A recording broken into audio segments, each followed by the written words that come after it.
Hello friends, welcome to my channel. आज हम लोग पढ़ेंगे हार्ट। हम लोग शुरू करते हैं बिना टाइम वेस्ट किए।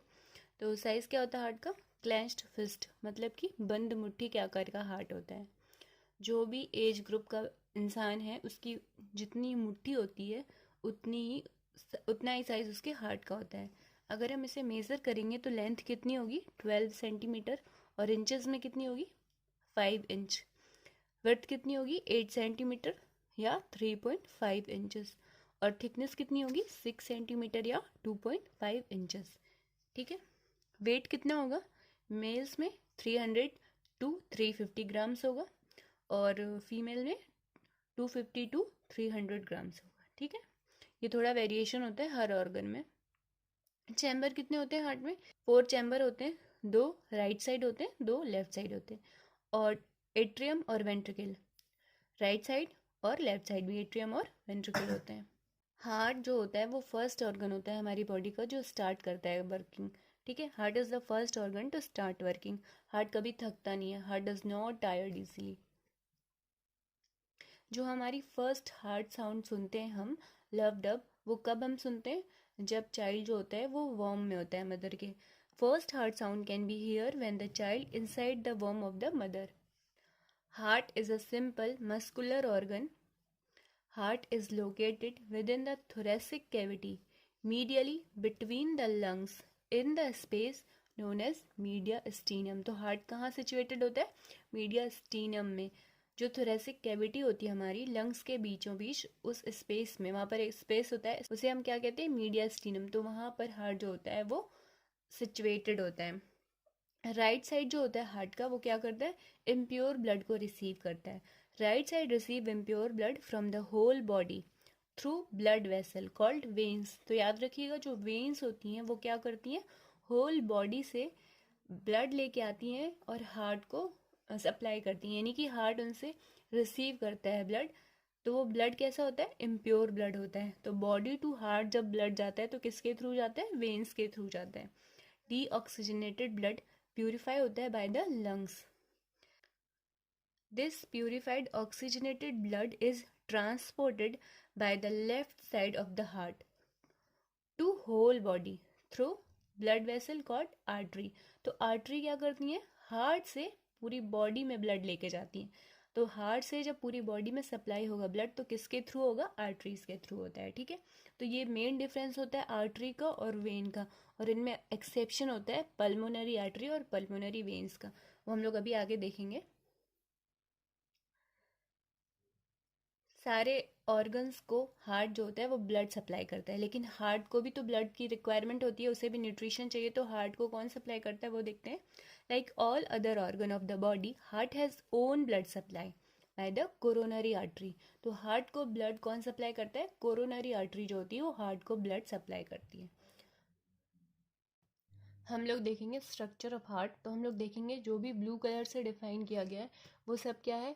ब्लू कलर से जो जो दिया गया है वो क्या है? वहाँ वहाँ क्या दिखाई दे रहा है? वहाँ पर इम्प्योर ब्लड है, यानी कि डीऑक्सीजनेटेड ब्लड है। और रेड कलर से जो दिया है, जो भी जहाँ पर रेड कलर हमें दिखाई दे रहा है फिल, वो क्या है? ऑक्सीजनेटेड ब्लड है। ठीक है। और वेन्स क्या होती हैं? जो ब्लड लेके आती हैं हार्ट में। और आर्टरीज क्या होती हैं? जो ब्लड लेके जाती हैं। ठीक है। तो सुपीरियर वेना के बाद अपर पार्ट से ब्लड लाएगी, राइट एट्रियम में डालेगी। इन्फीरियर वेना का लोअर पार्ट से ब्लड लाएगी और राइट एट्रियम में डालेगी। उसके बाद जो हमारा राइट वेंट्रिकल है वहाँ से पल्मोनरी आर्टरी जो होगी वो इम्प्योर ब्लड लेके जाएगी। कहाँ लेके जाएगी? लंग्स में लेके जाएगी। पल्मोनरी आर्टरी जो होगी, जो हमारा राइट वेंट्रिकल है वहाँ से पल्मोनरी आर्टरी इम्प्योर ब्लड लेके जाएगी लंग्स में। राइट साइड सप्लाई करेगी और लेफ्ट साइड, तो दोनों लंग्स को पल्मोनरी आर्टरी जो होगी वो ब्लड देगी। कौन सा ब्लड? Impure blood. ये जो होता है एक्सेप्शन होता है पल्मोनरी आर्टरी और वेन्स। इसमें जो होता है, वैसे तो सारी वेन्स में इम्प्योर ब्लड होता है, लेकिन पल्मोनरी आर्टरी में इम्प्योर होता है और पल्मोनरी वेन में प्योर होता है। क्योंकि लंग्स में ब्लड क्या होता है? प्यूरिफाई होता है। उसके बाद लंग्स से ब्लड आता है पल्मोनरी वेन्स के थ्रू। तो लंग्स से ब्लड आता है पल्मोनरी वेन्स के थ्रू। तो जो लंग्स से ब्लड आ रहा है वो कैसा होगा? प्योर होगा। तो पल्मोनरी वेन्स में कैसा होता है? प्योर ब्लड होता है। ठीक है।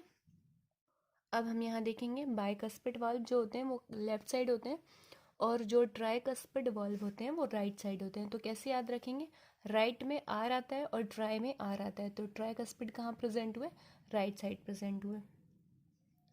और आप देख सकते हैं जो वॉल्व हैं वो पल्मोनरी वॉल्व और अयोटा में अयोटिक वॉल्व, ये कैसे होते हैं, ये भी ट्राइकस्पिड होते हैं। ठीक है, ये दोनों वॉल्व भी ट्राइकस्पिड होते हैं। और बाइकस्पिड लेफ्ट साइड होता है और उसे क्या कहते हैं, मिट्रल वॉल्व भी कहते हैं। और ट्राइकस्पिड राइट साइड होता है। ठीक है, तो ये ट्राइकस्पिड हुआ। ये जो पल्मोनरी वॉल्व हुए या अयोटिक वॉल्व, ये इन्हें क्या कहते हैं, कॉमनली सेमी लूनर वॉल्व कहते हैं। अब हम लोग देखेंगे यहाँ पर क्या ये जो थिकनेस है ये हमें दिखाई दे रही है। डायग्राम को ध्यान से देखिएगा, यहाँ पर जो लेफ्ट वेंट्रिकल है यहाँ पर ये जो थिकनेस है ये ज़्यादा है और राइट वेंट्रिकल में थिकनेस कम है। ठीक है, तो हार्ट में 3 लेयर होती हैं। एंडोकार्डियम इनर लाइनिंग पूरे हार्ट को कवर करेगी इनर सरफेस पे, एंडोकार्डियम। मायोकार्डियम जो होती है वो मिडिल लेयर होती है और एपिकार्डियम जो होती है वो आउटर लेयर होती है। इसके बाद पेरिकार्डियम आती है डबल लेयर की। हार्ट को चारों तरफ से इन 3 लेयर के बाद कवर करती है पेरिकार्डियम। पेरिकार्डियम जो होती है वो डबल लेयर होती है। तो जो आउटर पेरिकार्डियम होती है वो कैसी होती है, फाइब्रस होती है। और जो इनर पेरिकार्डियम है वो सीरस होती है। तो सीरस की 2 लेयर होती हैं। ठीक है, तो सीरस की एक लेयर जो होती है विसरल होती है और एक पैराइटल। तो जो सीरस की विसरल लेयर होती है वो इपिकार्डियम के साथ फ्यूज होती है और वही इपिकार्डियम फॉर्म कर रही होती है। ठीक है, तो ये इंपॉर्टेंट बात यहाँ पर ये है कि ये जो मायोकार्डियम है ये थिकेस्ट कहाँ पर होती है, थिकेस्ट ये जो होती है पूरे हार्ट में सबसे ज़्यादा थिकेस्ट होती है वेंट्रिकल में। और उस पर भी स्पेशली सबसे ज़्यादा थिकेस्ट कहाँ होगी, लेफ्ट वेंट्रिकल में। तो हम लोग पढ़ेंगे मायोकार्डाइटिस इसके बाद, तो वो बहुत इंपॉर्टेंट है। वहाँ पर याद रखिएगा कि ये जो मायोकार्डियम है ये थिकेस्ट मसल लेयर होती है, यही इसकी इलेक्ट्रिकल कंडक्टिविटी को, कॉन्ट्रैक्शन को कंट्रोल करती है। ठीक है,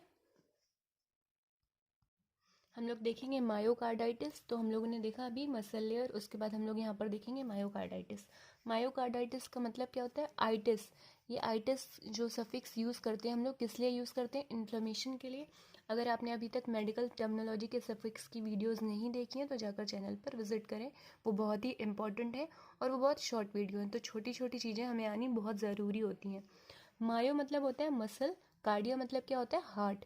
तो हम ये जो इन्फेक्शन देख रहे हैं, ये जो इन्फ्लेमेशन देख रहे हैं, वो किसका देख रहे हैं, स्पेशली मायोकार्डाइटिस, मतलब कि हार्ट की मसल्स का। ठीक है, यानी कि कार्डियक मसल का इन्फ्लेमेशन देख रहे हैं हम लोग। तो मायोकार्डाइटिस में देखेंगे हम लोग मसल्स का इन्फ्लेमेशन, हार्ट मसल्स का। ठीक है, डेफिनेशन देखते हैं मायोकार्डाइटिस की क्या होती है।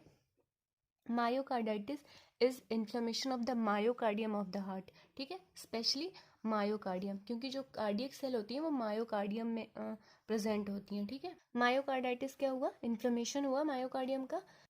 This inflammation enlarge and weakens the heart and reduce heart's ability to pump and cause rapid और एबनॉर्मल हार्ट रिदम, जिसे क्या कहते हैं हम लोग, एरिदमिया। मतलब क्या होगा, अगर इन्फ्लेमेशन होगा तो हार्ट वीक हो जाएगा और इनलार्ज हो जाएगा, और जो हार्ट की पंपिंग एबिलिटी है वो रिड्यूस हो जाएगी और हार्ट रेट हमारा एबनॉर्मल हो जाएगा। हार्ट रिदम कैसा हो जाएगा, एबनॉर्मल, जिसे क्या कहेंगे हम लोग, एरिदमिया। ठीक है, मायोकार्डाइटिस जो होता है वो क्या होता है, मिडिल लेयर का इन्फ्लेमेशन। मिडिल लेयर कौन सी होती है, मायोकार्डियम का। तो myocardium is the middle layer of the heart wall. ठीक है, myocarditis can affect anyone including young adult, children and infant. हम लोग देखेंगे sign and symptom of myocarditis. तो साइन और सिम्टम में क्या क्या दिखाई देंगे, chest pain, fatigue, shortness of breath, rapid और irregular heart beat, fluid buildup with the swelling of legs, ankle and feet. तो ये सारे सिम्टम हमें पेशेंट में देखने को मिलेंगे। ठीक है, chest pain, fatigue, shortness of breath, rapid और irregular heart beat, fluid buildup with the swelling of the legs, ankle and feet. अब हम लोग देखेंगे इटियोलॉजी। हम लोग देखेंगे इटियोलॉजी। इटियोलॉजी क्या होती है, इटियोलॉजी मतलब क्या होता है, किसी भी चीज़ का कॉज क्या है। किसी भी डिसीज़ की इटियोलॉजी में देखते हैं तो उसका कॉज क्या होता है, ये देखते हैं हम लोग इटियोलॉजी में। तो कॉज ऑफ द मायोकार्डाइटिस देखेंगे। इडियोपैथिक इटियोलॉजी मतलब अननोन कॉज, जो कॉज हमें पता ना हो कि किस वजह से वो डिसीज़ हो रही है। तो जब हम डिफाइन नहीं कर पाते कि डिसीज़ का पर्टिकुलर कॉज क्या है, तब हम उसे क्या कहते हैं, इडियोपैथिक इटियोलॉजी। ठीक है, और कॉज क्या क्या हो सकते हैं तो देखते हैं। वायरल इन्फेक्शन जो होगा वो कॉज हो सकता है, bacterial infection, fungal infection, parasitic infection, कोई ड्रग रिएक्शन हुआ हो या किसी केमिकल से एलर्जी हुई हो या केमिकल रिएक्शन हुआ हो, देन किसी रेडिएशन थेरेपी से मायोकार्डिटिस कॉज हुआ हो, तब ये भी हमारे कॉज हो सकते हैं। ठीक है, हम लोग देखेंगे पैथोफिजियोलॉजी ऑफ मायोकार्डाइटिस। अभी तक हमने एटियोलॉजी पढ़ा, मायोकार्डाइटिस होती क्या है ये देखा, साइन एंड सिम्टम देखे। अब हम लोग देखेंगे पैथोफिजियोलॉजी ऑफ मायोकार्डाइटिस। हम लोग देखते हैं पैथोफिजियोलॉजी ऑफ मायोकार्डाइटिस।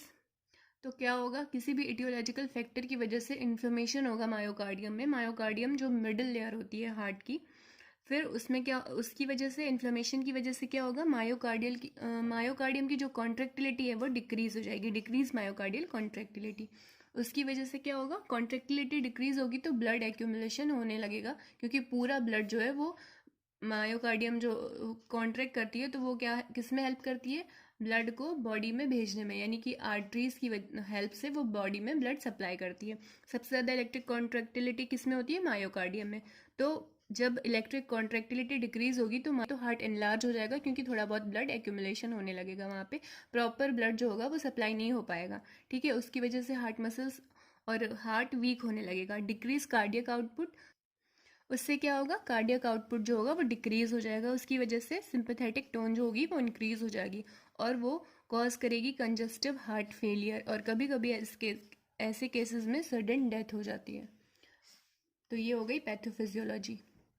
हम लोग देखेंगे डायग्नोसिस ऑफ मायोकार्डाइटिस, हम लोग कैसे डायग्नोस कर सकते हैं मायोकार्डाइटिस को। तो यहाँ पर हम लोग देखेंगे ईसीजी के थ्रू हम लोग डायग्नोस कर सकते हैं। ईसीजी में क्या होता है, इलेक्ट्रोकार्डियोग्राम, मतलब कि हार्ट की जो इलेक्ट्रिकल एक्टिविटी होती है वो हम किसके थ्रू देखते हैं, ईसीजी के थ्रू देखते हैं। तो इससे हमें पता चल जाएगा कि हार्ट की फंक्शनिंग में कुछ इम्प्रॉपर फंक्शनिंग चल रही है, यानी कि कुछ डिस्टर्बेंस हुआ है हार्ट में, हार्ट मसल्स में।